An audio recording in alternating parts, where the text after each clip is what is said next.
Welcome, fellow aspiring cottage dwellers, to a tale of intrigue, knitted throws, and one man's journey to transform his slightly musty cottage into the holy grail of coziness. Meet Norman, whose previous attempts at home improvement resulted in wallpaper that looked as if it were crying for help and rugs that could only be described as mildly abrasive. Norman stands across from a magazine rack, reading aloud, "Cottage interiors should be warm, inviting, and layered with personality." Norman furrows his brow, wondering if layering his personality would require a trip to a therapist. He buys 7 magazines anyway. Armed with a toolbox, several paint swatches, and a dangerous optimism, Norman attempts to conquer the perennial cottage enemy, the cold draft. He tapes up a curtain so thick it could double as a mattress. The room is cozy, yes, but now it's as dark as a mole's burrow.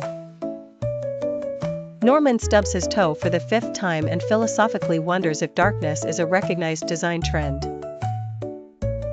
Enter Mildred, Norman's nosy neighbor and self-proclaimed cottage decor wizard.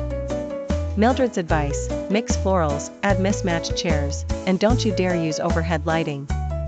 Norman nods. He swaps out his threateningly sharp stools for chairs that look like they were made in different centuries. The effect is charming, except for one chair that groans ominously every time someone sits on it. Norman embraces the art of layering. He plasters knitted throws over every possible surface: the sofa, the armchair, the refrigerator, even the dog, who is, for once, warm but deeply confused. There are cushions everywhere, some embroidered, some barely holding on to their stuffing, most with mysterious stains. It's time for the greatest cottage staple of all, quirky wall art. Norman displays vintage maps, botanical prints, and one questionable painting of a turnip. The turnip artwork becomes a conversation piece, especially when Mildred insists it looks like her cousin Roderick. As Norman settles in with a mug of excessively herbal tea, he marvels at his handiwork. The cottage glows in soft lamplight. Books spill from every shelf.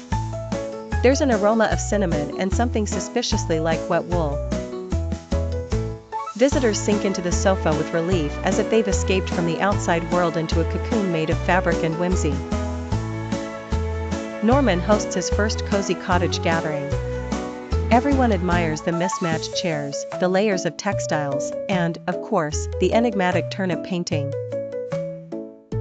Norman declares, "Comfort above all," and passes around sugar cookies shaped like tiny cottages.